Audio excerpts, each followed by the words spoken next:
Welcome to the podcast, Speaking to Influence, Communication Secrets of the C-Suite. I'm Dr. Laura Sokola, your host, founder of Vocal Impact Productions, and author of Speaking to Influence, Mastering Your Leadership Voice.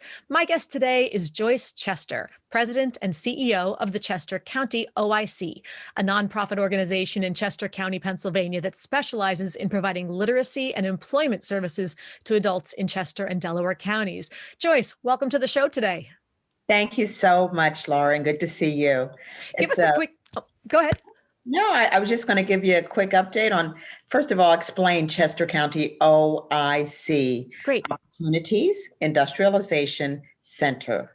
So I've been there now. This is my 20th year after a career in for-profit, after a career in being self-employed.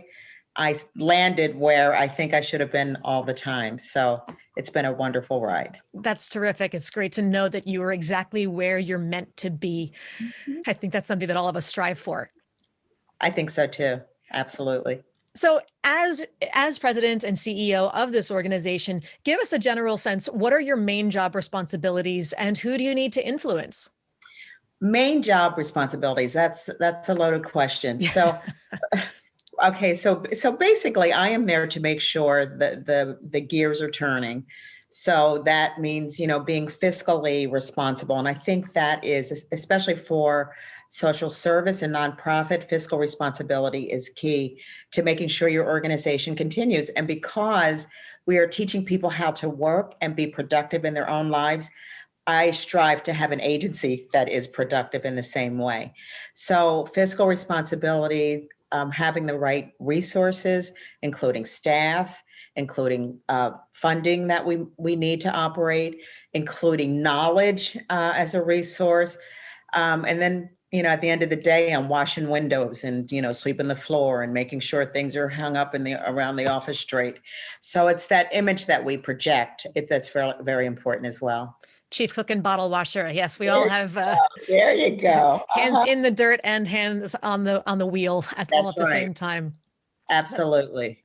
So, what's the biggest communication challenge that you or Chester County OIC are facing today? Well, Chester County OIC, we operate throughout the county, and you know how expansive Chester County is. We have classes throughout the county. So the one thing that I really work at is making sure that we stay connected. Most of us that work in the office, only a core of us work in the office, and then our tentacles are spread out throughout the community. So making sure that everybody gets the same information at the same time. When information comes to us and leaves from us so quickly, things change, environment changes. The workforce changes, and we have so many community partners that we're connected to that, keeping all those balls in the air sometimes is challenging. Yes, I would imagine it. And you've got quite the range of volunteers. How many, give or take, are with you now? Probably our highest, we've had up to 120 volunteers, most doing literacy projects, working with tutors, tutors working with students. Yes. So, and our volunteer program is amazing. And we also work with a number of community service people. Some are remanded by the courts. Some just come in on their own because they have to do community service hours. Some are kids in high school. They use us as their community service project. And then our board, of course, they're volunteers as well. So we have a really robust volunteer program at Chester County OIC. And when you're talking about literacy tutors who are working with students, the students are adults, correct? Yes, we work with adults in the county, 18 and older. Every once in a while, 17-year-old will slip in and, we will make it work, but we're working with adults in the county.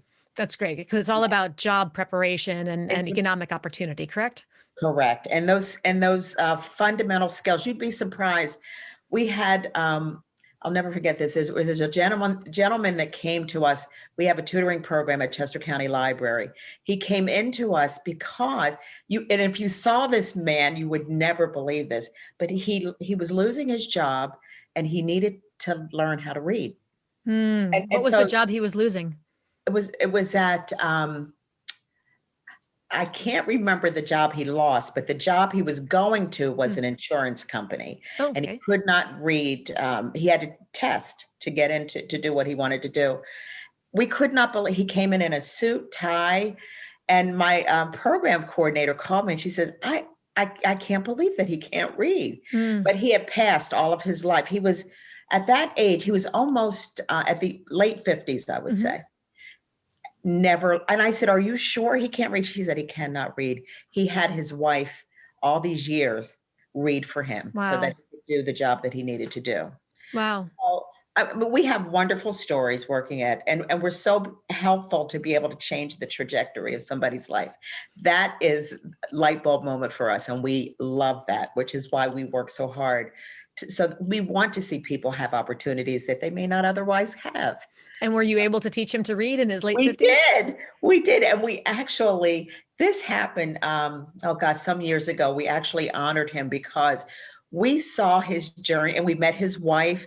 We saw his journey. We were so proud of him that he was not, number one, too embarrassed to come to us and say, here is my issue. I cannot read. We embraced him. We do that with many of our students. We just kind of hug them up until we can move them up. It's just really important to us. And to see that is just amazing. And we see it over and over and over again. So yeah, that's why I've been there for 20 years. Yes. And I love the fact that you called it a light bulb moment because in my former life, a gazillion years ago, right after I finished college, my first real job was teaching elementary school in South Central Los Angeles. And it was third grade in particular, my first years. And that's such a pivotal year because that's where, as we say, kids go from learning to read to reading to learn. And for those who were still struggling at that age, it clicks. Oh my gosh, that's exactly what we called it, the light bulb moment. But watching the kids register and having it turn the tide for them is so powerful. And you just want, like you said, you want to hug them up. And sometimes we did, as a matter of fact. Well, I'm on the school board in Westchester, and one of the reasons I'm on the school board, my children have gone through this district themselves, but I get to see firsthand, like when children fall between the cracks, they become the adults we serve. Yes. They become, so it's a continuum of service that I can see what happens to kids when they fail to thrive in school. They become the adults that we serve. And we have actually been able to link with local high schools to talk to the guidance department and the superintendents about that population that's not quite thriving. Yeah. There's many different reasons, not to say it's the fault of the school district. I'm not going there, but you never know what's happened with an individual kid. And you never know why he's not like, it could be things at home. It could be all kinds of things. So we get to see that, and we get to, understand that struggle and we've actually had young folks who in that same category who have come to us and said, I can't stay in school. Please help me get my GED. For some kids, we have to get special permission, but we want them to go into adulthood with that sense of, I'm making this decision for me. I know this is what I need. There's just a gap there. So we're able to help fill that. And that is exciting to me. That is such an important piece of helping people at any age and any stage to say, I'm doing this for myself. It's a personal choice. I want this. I want to better myself. And it's no different when even for the adults, for the leaders that I coach and the training that I do, that's part of the onboarding for me. I need to make sure if someone comes to me and says, I want you to do coaching for this high potential, we want to groom them for leadership, et cetera, I need to meet them and make sure that they want this kind of coaching too, because if they don't want it, don't waste your money or anybody's time. That doesn't make sense.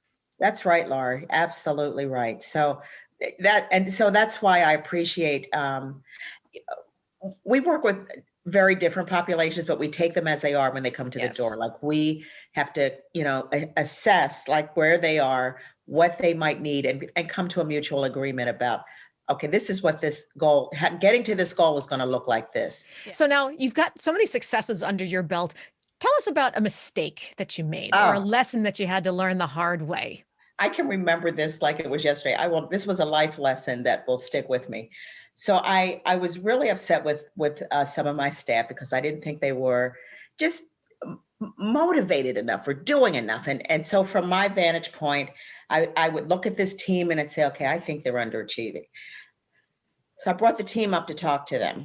And in talking to them, I compared them to another team in our organization who I thought were great producers. I mean, they were something every day new was coming. We see people changing their lives every day. And I told them that. And I said, I want you to be more like them. I want you to, it was a very open comparison. I just kind of, so they sat there, they looked at me, they said nothing. About 2 days later, they came back to me. They sent one spokesperson come back to me that said, you know, our job is very different than that other team. And we work really diligently every single day. These are the kinds of things, and I know they're not as maybe as visible or as, you know, it's just different. But that's not to say that we don't work as hard as the other team. We are trying to make this work. We just moved to a new community. We are trying to learn this community so that our service is spot on for this community. And yet the way you judged us was very hurtful. Yeah. So I said, well, why didn't you say that at the time? And she said, I think we were stunned. I think we were just stunned. We thought we were doing a great job. And then all of a sudden we're not. And and then the comparison between the other folks get different supports than we do. And I sat back and I said, okay, first of all, I visualized myself reeling those words back. Because it's like, you don't compare your children. You don't tell your children, you know what, I really like him better because you don't do that. Right. And I thought, and I said, you know what, I'm sorry that was hurtful now that I think about it. And if I could take it back, I would. I can't. All I can do is tell you that I'm sorry, and let's move forward in a way that's positive and productive. And you know, there are places, would you agree there are places that we could improve? And she said, yes. And I said, why don't we just identify those places and work towards that? And I said, I would like to regain your trust. So we will work through that. And as we work through that, we will gain trust. I will gain trust in your process, and you will gain trust in how I manage you. Yes. And yes. So I want to give you the chance for the do-over. I'm going to give you the chance to wind those words back. And if you could go back and do it all over again, what would you have framed? How would you have started the conversation off just a little bit differently? This is what I would have done. Rather than output, I would have got more input. So I would have started by saying, tell me more. You know, tell me what's going on. Give me some details about what's going on in your program. I would let them talk. Then I would say, tell me more. And I would really dig to uncover the details before I made assumptions about what I thought they're doing. I'm upstairs, they're downstairs. So before I make assumptions, and then I actually started working. I just picked up I have a laptop, so there's no reason I can't work wherever I want to in that building. I start working in close proximity, you know, just kind of being around, which they told me they really appreciated because it let me see what their day was really like. And I saw people in and out, and they're trying to follow their to-do list for the day. And then a client comes in who needs help immediately, who has a crisis. And so it just gave me a deeper appreciation. And so I think both of us, and I explained to them, I'm not the end all be all. I don't know everything. I just do the best I can. I'm a team player just like you, but I just have a different job. Sure. So I'm trying to do the best I can with the knowledge that I have. And maybe I need more knowledge. Maybe I need to know more. So that's what. And that's great that you had the chance to then figure out how to go and observe for yourself and really see what's going on rather than just make assumptions from based on paper or those kinds of things. Now go ahead. No, I was just going to say, as human beings, I think we all tend to do that a bit. We make assumptions about what we think we know before we actually kind of break it down to see, well, okay, what do we really know? And that a lot of times means going to the source and saying, tell me more. Tell me more. Give me that information I need. Yeah. Okay, well then this brings us to the listener 24-hour influence challenge. So you just figured out how you were able to have more influence by adjusting the approach to these kinds of difficult conversations.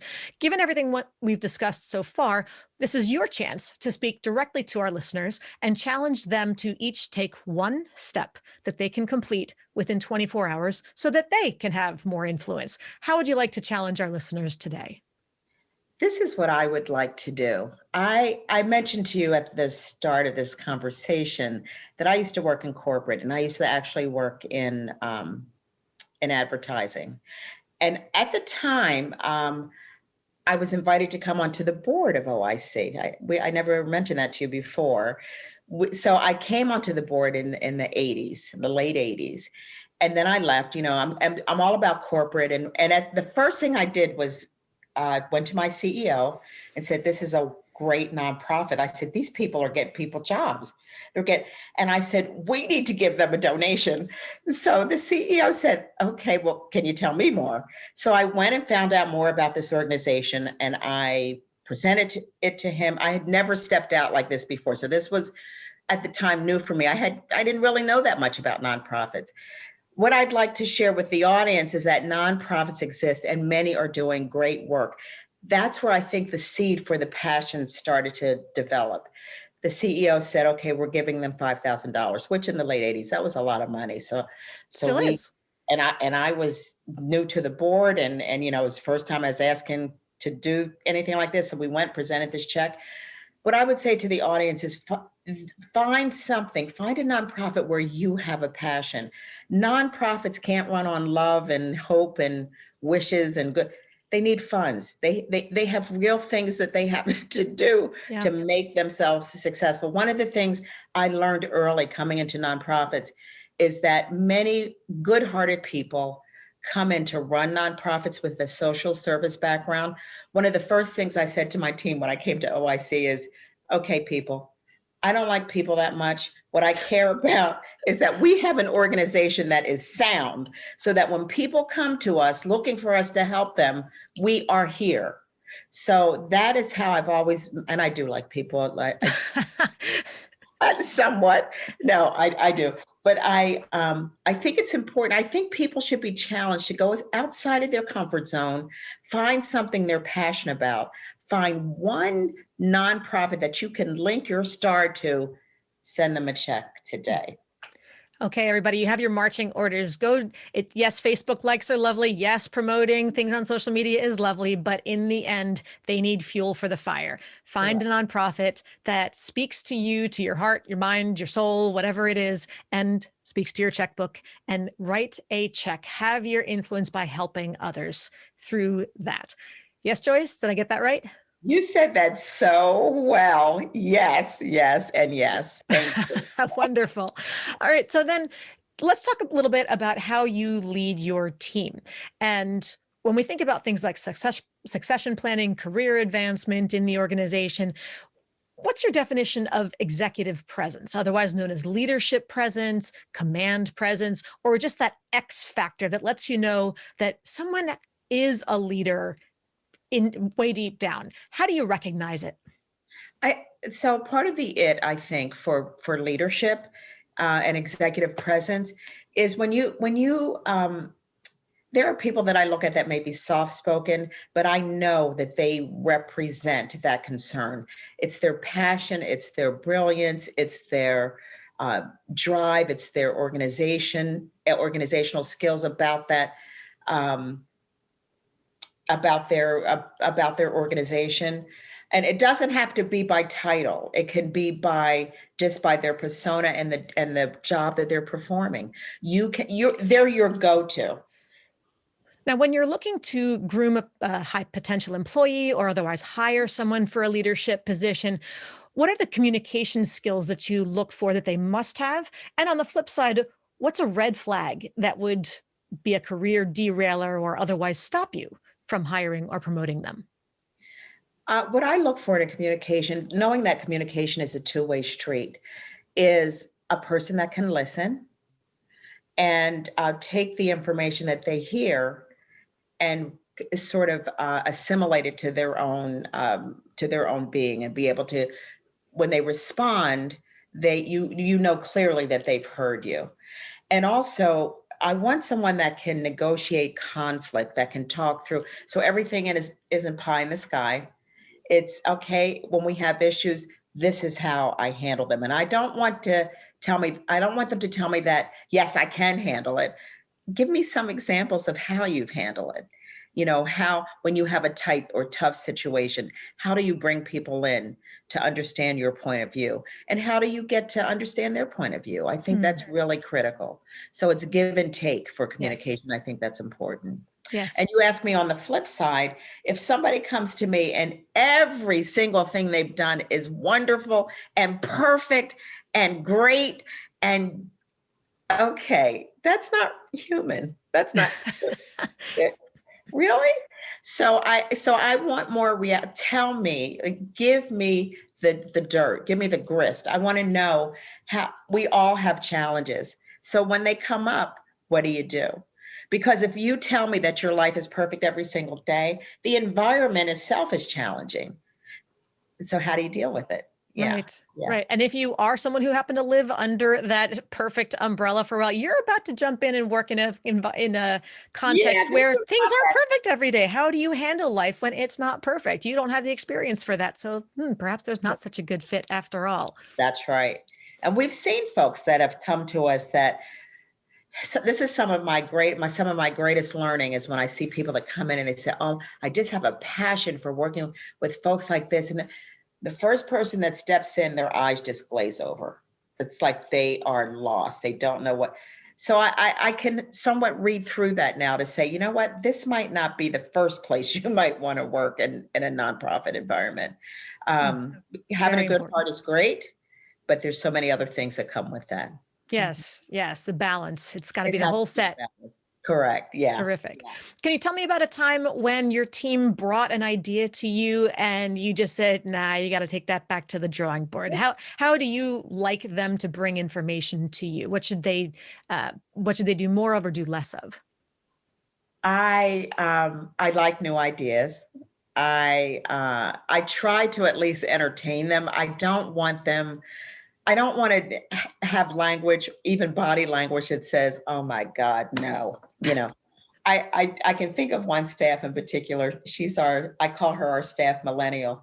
She has at least a big idea a day.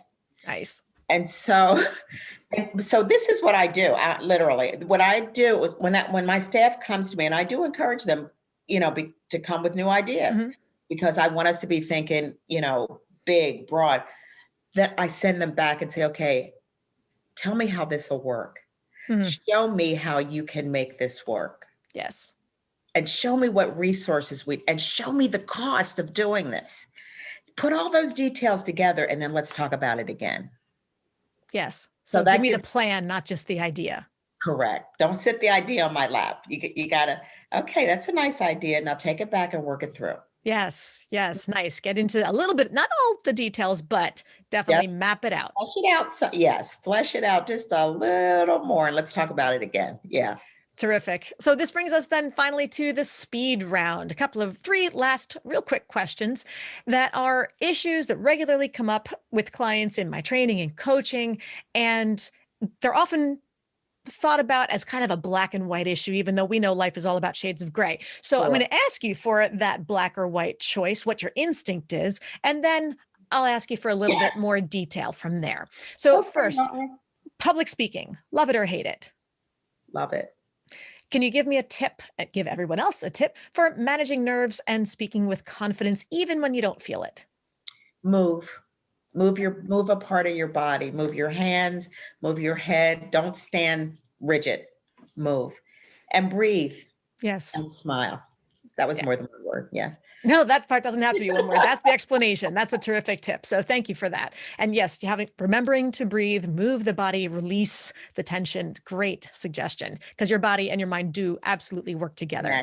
Yes. Introvert or extrovert? Where do you fall? Both. I process thought. Yep. I'm very introvert. It's much safer for me to process thought in a very introverted way.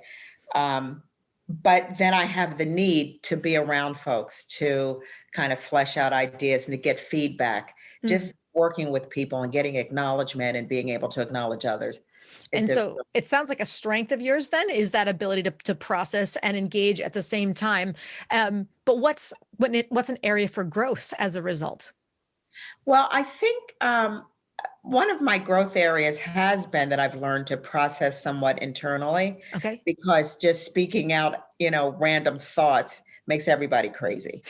So I try to at least I try really hard to get them organized in such a way that it's engaging for others and not just me running off at the mouth.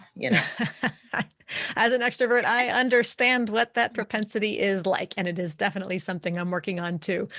Finally, regarding conflict, nobody likes it, but DNA hardwiring is your natural tendency to want to avoid at all cost or just dive right in and address. Okay, Laura, I love conflict, and I'm Oh, going to tell okay. you why. I'm going Tell to me. tell you why. I love good conflict. I'm not talking Ah, about yes. anger or fighting. I'm talking about, coming to the table with diverse ideas. This is what I always say to my staff. That diamond was once a rock, but conflict caused it to turn into a diamond. So you Mm, have to have diverse ideas to make things. I want somebody with passion coming from this side and with yes. passion coming from this side. And let's churn that together, because that's what's going to produce a great product at the end of the day. Yes. Not my way or the highway. We Yes. all work here together. So your influence, my influence, that's going to make a great product. So it's the creative tension that's a healthy kind of Yes, I love conflict. that creative tension. That's exactly what it is. I Yes, think that it's so important for people to realize that conflict and combat are not synonymous. not synonymous at all. At Terrific. all. Yeah. And that's something that I work with my staff, to let them know it really is okay not to agree with me. It really is okay. Yeah. There are going to be times when I don't agree with you, but we can talk about that. Yes. Anything can be talked about and discussed. Yeah. As long as it's done diplomatically and respectfully, that's the key. Correct. That's it. Love it. Joyce, tell us how people can learn more about you and Chester County OIC. Well, I'm an open book. If you Google me, I'm sure I'm there. So, but Chester County OIC, so many wonderful things are happening. And if you're listening to this, we would love to include you on our mail list. So you need to go to our website immediately, www.ccoic.org, ccoic.org. That's all you really need to remember. And that'll give you an update. We keep our blog updated on the website. So many good things happening. So much information about jobs and training for those jobs. All of that is on the website. And then our phone number is 610-692-2344. Call us if you have any questions, if you want to know more, if you want to know more about our training. If you want to donate. If you want to donate, yes. And I'm sure you do, because you want to, you could do that now and get that off your things to do list. So yes, it's that's where you'll find the heart of who we are and what we do in the community. Terrific. And thank you. Yeah. Well, thank you so much for joining us today and sharing all of your stories with us. Laura, I've enjoyed this. Thanks for inviting me, and hope to talk to you again soon. Absolutely. And everybody else out there, thank you once again for tuning in. Be sure to subscribe so that you never miss an episode. And don't forget to give us a 5-star rating on iTunes so we can help even more people increase their confidence, presence, and influence. And finally, if you want to download my quick start guide to mastering the 3 C's, command the room, connect with the audience, and close the deal, go to speakingtoinfluence.com. I'm Dr. Laura Sokola, and you're listening to Speaking to Influence, Communication Secrets of the C-Suite. Hi, everyone. This is Dr. Laura Sokola, and I want to sincerely thank you for listening to the Speaking to Influence podcast. If you love listening to these episodes as much as I love bringing them to you, be sure to subscribe so you never miss an episode. And please go to iTunes right now to rate and review our podcast in order to help us expand our reach so even more people can master the 3 C's to command the room, connect with the audience, and close the deal. Thanks for listening to Speaking to Influence, Communication Secrets of the C-Suite, the show for leaders who want to speak with impact. The hosts, producers, owners, and media distributors of the show make no guarantees that the strategies and information discussed will result in profit or other success and may result in losses. The opinions and statements of the hosts and guests do not necessarily reflect the opinions of the owners, staff, managers, broadcasters, or sponsors of the show. No medical or psychological therapy or personal or professional wellness or relationship advice is offered in the show. You are advised to seek counsel on matters related to your health, family, relationships, job, or other business and legal matters from licensed advisors in those areas prior to making any changes in business or lifestyle. No information provided may be suitable in your situation. As always, take responsibility for the decisions and actions you take, including the reactions they may make in your work, family, health, and life.